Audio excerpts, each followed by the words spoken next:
Une simple fuite, à peine une ligne dans un télégramme scellé, a suffi pour déclencher une réaction en chaîne qui a comprimé des mois de tension en quelques heures. Le Burkina Faso, sous la pression d'un ultimatum brutal, devait céder 70% de ses réserves d'or en seulement 2 jours ou faire face à une dette explosive de 5,6 milliards de dollars. Mais à quel prix ce choix impossible ? Et qu'adviendrait-il si ce poids écrasant reposait sur les épaules d'Ibrahim Traoré, le président burkinabé ? C'est ici que tout bascule et que l'avenir du pays se réécrit en temps réel. Ce n'est pas seulement une question financière, mais un défi existentiel. Le Burkina Faso se trouve à la croisée des chemins. Céder à la pression étrangère et abandonner une partie de ses ressources naturelles les plus précieuses, ou résister, avec tout ce que cela implique en termes de souveraineté et d'indépendance nationale. Ce dilemme n'est pas qu'une bataille pour de l'or, c'est une lutte pour l'autodétermination d'un peuple, pour son droit à choisir son propre destin sans ingérence extérieure. Ibrahim Traoré, en tant que leader, porte cette responsabilité sur ses épaules. Les enjeux sont énormes et la situation évolue à une vitesse vertigineuse. Dans ce contexte, chaque décision prise peut bouleverser le cours de l'histoire du Burkina Faso, mais aussi de toute la région du Sahel. L'impact de cette crise va bien au-delà des frontières nationales. Que choisirait Traoré et quel en serait le coût ? Le 12 août 2025, à 6h30, un télégramme scellé parvient au Burkina Faso, précisant un ultimatum brutal, céder 67% des réserves d'or ou faire face à une dette de 5,6 milliards de dollars. Mais ce message n'était pas une simple demande de paiement. Derrière cet ultimatum se cache un détail crucial, resté secret pendant des mois. Un gisement d'or d'une ampleur inédite, découvert grâce à une mission géologique secrète. Les autorités burkinabées avaient agi discrètement, vérifiant les sous-sols du pays depuis l'arrivée au pouvoir de Traoré, redoutant qu'un tel gisement ne soit sous-estimé ou ignoré par les puissances étrangères. L'intensification des activités minières et la surveillance par des satellites étrangers laissaient entrevoir une pression grandissante sur les ressources stratégiques du pays. Traoré, en quelques minutes, comprit la profondeur de la manœuvre. Ce n'était pas simplement une question de dette, mais un test pour la souveraineté du Burkina Faso. Ibrahim Traoré, au cœur de la tempête, incarne la figure centrale de cette crise. Dès sa prise de pouvoir, il avait mis en place des mesures pour protéger la souveraineté du Burkina Faso, en particulier face aux pressions économiques extérieures. Ce n'était pas simplement un dirigeant politique. Traoré était un homme conscient du poids historique qui reposait sur ses épaules. Lors de la réunion d'urgence convoquée après la réception du télégramme, il réunit une équipe restreinte composée de hauts responsables politiques, militaires et miniers. Leur mission était claire, comment préserver les ressources stratégiques tout en évitant de sombrer dans la déstabilisation financière. La question était également militaire, comment sécuriser les sites aurifères, sachant que des signes d'ingérence internationale étaient déjà évidents. Les premières heures après l'ultimatum furent décisives, marquant un tournant dans l'histoire du pays. Traoré se plaça en position de résistance, imposant une ligne ferme, pas de cession. Cette décision allait non seulement définir l'avenir immédiat du Burkina Faso, mais aussi redéfinir son rôle au sein du Sahel. Le 12 août 2025, tout s'accélère. Le télégramme, arrivé tôt le matin, déclenche une série d'événements qui, en seulement quelques heures, vont redéfinir la trajectoire du Burkina Faso. Dès la réception du message, Traoré réunit une cellule de crise. Le gouvernement burkinabé doit réagir rapidement. La tension monte d'un cran lorsque les rumeurs de l'ultimatum commencent à circuler dans les médias africains. De Ouagadougou à Bamako, les titres évoquent l'atteinte à la souveraineté nationale et l'ingérence des puissances étrangères. Mais ce n'est pas tout. Le climat politique se tend alors que les informations satellitaires révèlent des activités inhabituelles dans les zones minières. Les entreprises minières occidentales, déjà présentes sur le terrain, renforcent leur présence, anticipant un possible renversement du contrôle sur les ressources. C'est dans ce contexte que Traoré, déterminé à ne pas céder, annonce la première mesure forte. Aucune vente d'or n'aura lieu. En parallèle, les forces armées burkinabées commencent à sécuriser les sites stratégiques. Le message est clair.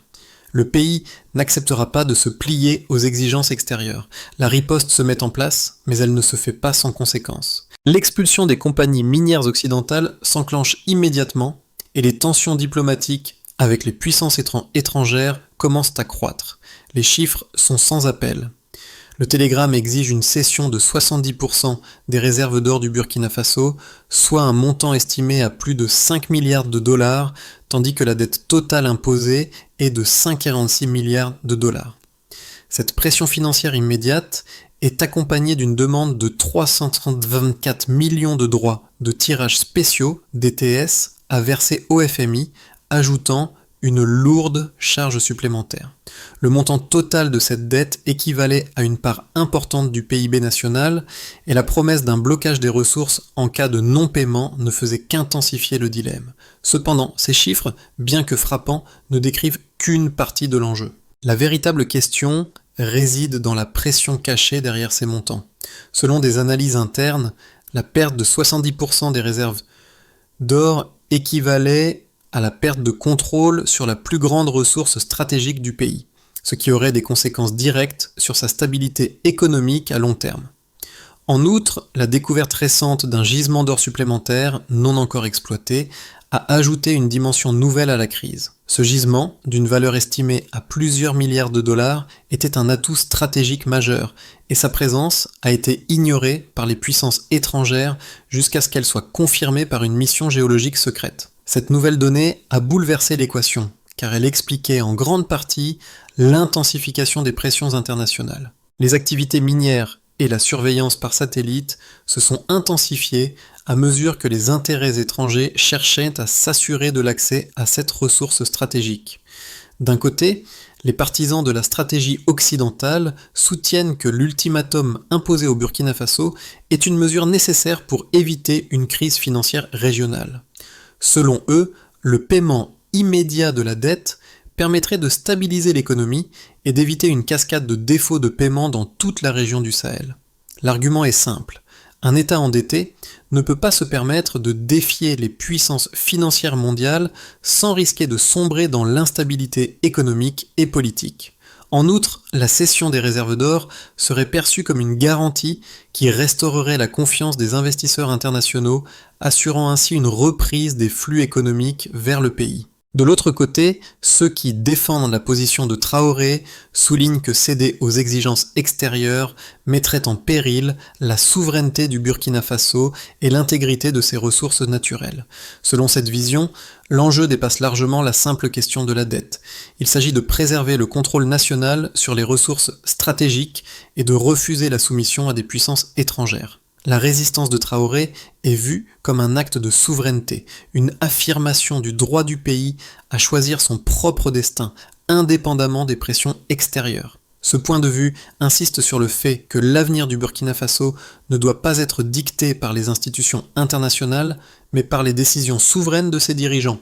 En outre, la découverte du gisement d'or, qui pourrait potentiellement transformer l'économie du pays, renforce l'argument selon lequel le Burkina Faso ne doit pas céder sous la pression, mais utiliser cette ressource pour renforcer sa position sur la scène mondiale.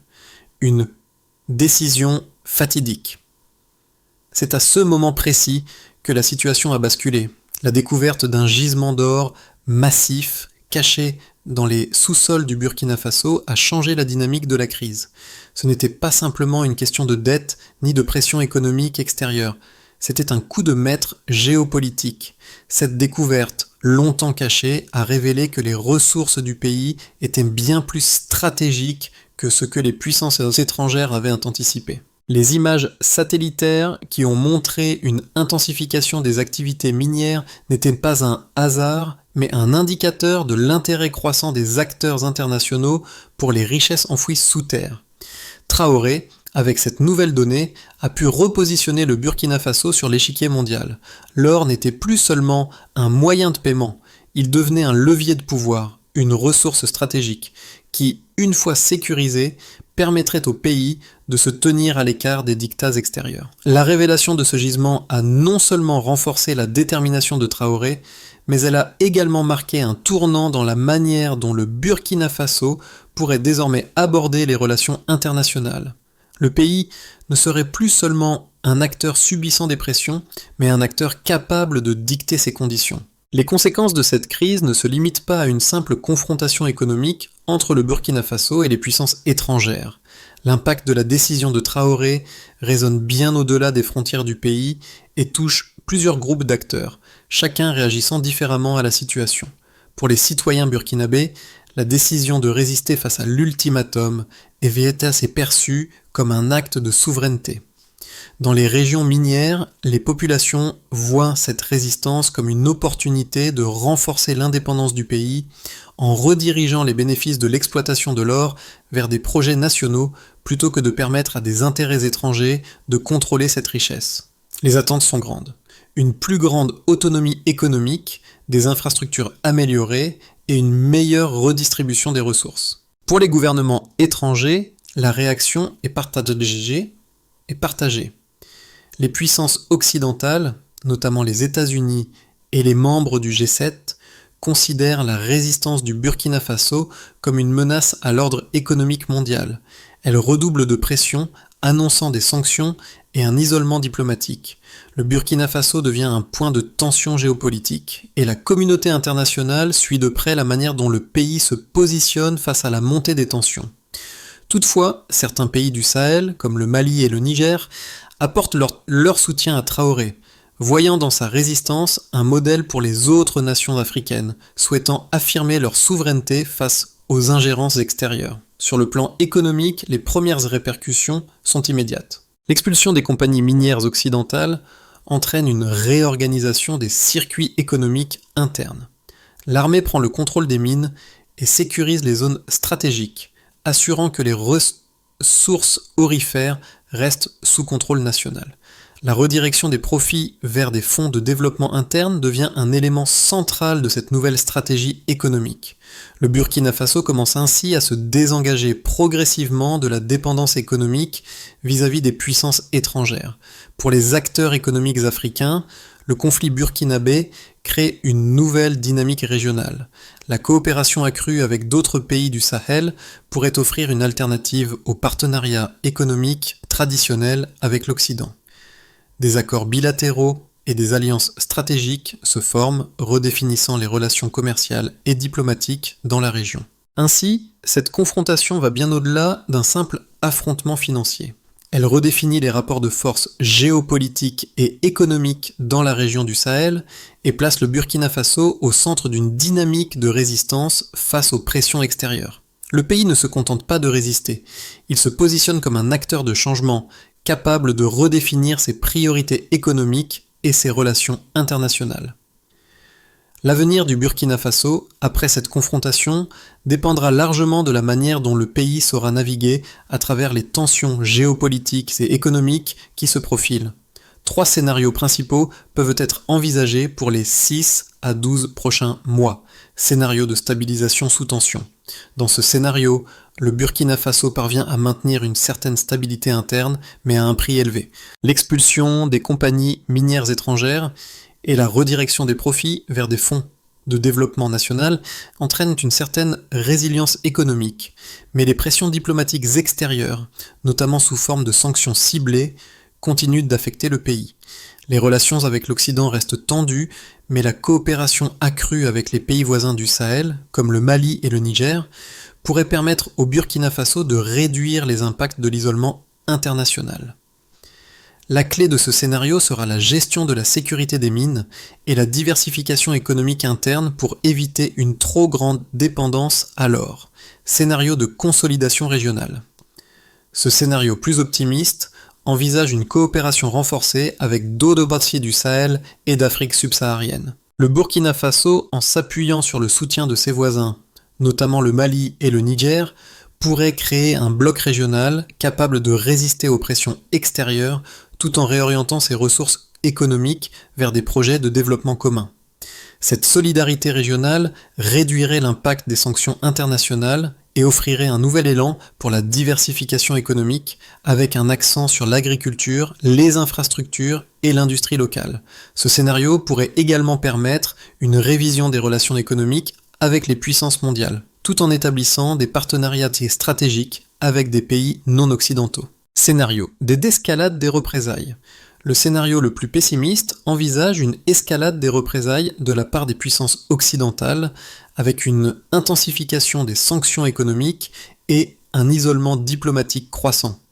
Le blocage des ressources, l'interdiction de transactions financières internationales et la suspension d'accords commerciaux pourraient fragiliser l'économie burkinabé. Sur le terrain, la pression autour des sites miniers se ferait plus intense, avec des risques accrus de déstabilisation interne.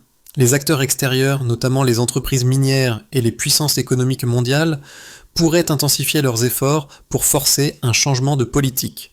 Ce scénario entraînerait une instabilité prolongée et une nécessité d'ajustement interne constant pour maintenir la souveraineté économique du pays. Chacun de ces scénarios présente des défis spécifiques, mais aussi des opportunités pour le Burkina Faso.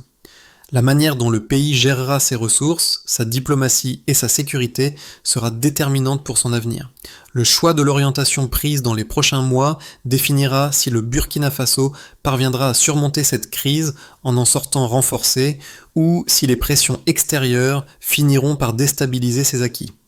Ce conflit, bien plus qu'une simple crise financière ou géopolitique, touche une corde sensible, celle de la souveraineté et de l'indépendance des nations africaines face à des pressions extérieures. Les choix d'Ibrahim Traoré ne sont pas seulement ceux d'un leader politique, mais ceux de tout un peuple qui aspire à prendre en main son destin. Pour les citoyens burkinabés, cette lutte n'est pas abstraite. Elle concerne directement leur avenir, leur sécurité et la gestion de leurs ressources naturelles. L'enjeu dépasse les frontières du Burkina Faso. Il s'agit d'un symbole pour l'ensemble du continent africain, une question de dignité face à des puissances mondiales qui ont longtemps dicté les règles du jeu économique. Pour ceux qui suivent de loin, ce combat prend un sens encore plus profond. Il soulève la question de la place des peuples dans la définition de leur propre avenir. Chaque décision prise par Traoré pourrait bien être un modèle pour d'autres nations, prouvant qu'il est possible de résister aux pressions extérieures sans renoncer à sa souveraineté. L'avenir du Burkina Faso pourrait-il ouvrir la voie à une nouvelle ère pour l'Afrique, où les ressources du continent sont utilisées pour le bien-être de ses habitants et non pour renforcer des intérêts étrangers? Cette question résonne aujourd'hui dans chaque salle de réunion, chaque bureau ministériel et au-delà dans les rues de Ouagadougou, Bamako et d'autres capitales africaines. Le chemin vers la résilience du Burkina Faso repose sur plusieurs étapes clés qui permettront au pays de surmonter la crise actuelle et de poser les bases d'une indépendance économique durable. Premièrement, il est essentiel de renforcer la sécurité des sites miniers. La mise en place de mesures de protection permanentes par l'armée, en coopération avec les autorités locales, permettra de sécuriser les zones stratégiques et d'empêcher toute ingérence extérieure. Cela garantira non seulement la préservation des ressources, mais aussi la stabilité interne du pays. Deuxièmement, le réinvestissement des revenus aurifères dans des secteurs clés de l'économie nationale doit devenir une priorité. Les fonds générés par l'exploitation de l'or doivent être réorientés vers des projets d'infrastructure, de développement agricole et d'industrie locale. Cette diversification économique est cruciale pour réduire la dépendance du pays à une seule ressource et garantir une croissance à long terme. L'implication de l'État dans la gestion de ces ressources sera un gage de souveraineté et d'autonomie financière. Troisièmement, il est nécessaire d'établir un réseau de coopération régionale renforcé. En s'appuyant sur les pays voisins et en formant des alliances stratégiques au sein de la région du Sahel, le Burkina Faso pourra mieux faire face aux pressions extérieures et renforcer sa position diplomatique. Ce réseau permettra de sécuriser les ressources communes, de partager les informations sensibles et de coordonner les actions face aux défis géopolitiques. Enfin, une stratégie de communication cohérente doit être mise en place pour soutenir l'adhésion de la population et la solidarité régionale. Des campagnes médiatiques transparentes, mettant en avant les projets de développement et les bénéfices directs pour les citoyens, permettront de renforcer le soutien interne et de réduire l'impact psychologique des menaces internationales. L'objectif est de créer un sentiment de cohésion nationale et d'affirmer que cette lutte pour la souveraineté profite avant tout au peuple burkinabé. Le combat du Burkina Faso, symbolisé par la détermination d'Ibrahim Traoré, est bien plus qu'une simple lutte politique ou économique. C'est une bataille pour l'autodétermination, un rappel que chaque pays, chaque peuple a le droit de définir son propre avenir. Cette résistance n'est pas seulement une réponse à une pression extérieure, mais une affirmation de la dignité et de la souveraineté d'un pays prêt à prendre en main son destin. En repoussant les tentatives de soumission, Traoré a ouvert une voie pour l'Afrique, un chemin qui pourrait inspirer d'autres nations à lutter pour leur autonomie et leurs ressources. Le Burkina Faso, en ces moments décisifs, ne se contente pas de défendre son sol, il pose les bases d'un changement radical pour l'ensemble du continent. Une chose est certaine, l'histoire en cours marquera à jamais la trajectoire de cette nation et de ses voisins, et les échos de cette résistance se feront entendre bien au-delà des frontières du Sahel. L'avenir du Burkina Faso, tout comme celui de nombreux autres pays du continent, dépend désormais de la capacité de ses dirigeants et de son peuple à résister aux pressions extérieures tout en forgeant des alliances solides à l'intérieur. C'est une question de choix. Comment pouvons-nous, en tant que société mondiale, soutenir ces nations dans leur quête d'autonomie sans imposer des solutions qui ignorent leur réalité ? Le Burkina Faso a pris une décision difficile, mais son exemple pourrait inspirer d'autres nations à affirmer leur droit à décider de leur propre destin. En partageant cette histoire, nous contribuons tous à ouvrir un dialogue sur la souveraineté, la justice économique et la solidarité mondiale. Quel rôle jouez-vous dans ce processus de changement ? Partagez vos réflexions et engagez-vous dans cette conversation essentielle pour l'avenir de l'Afrique et du monde.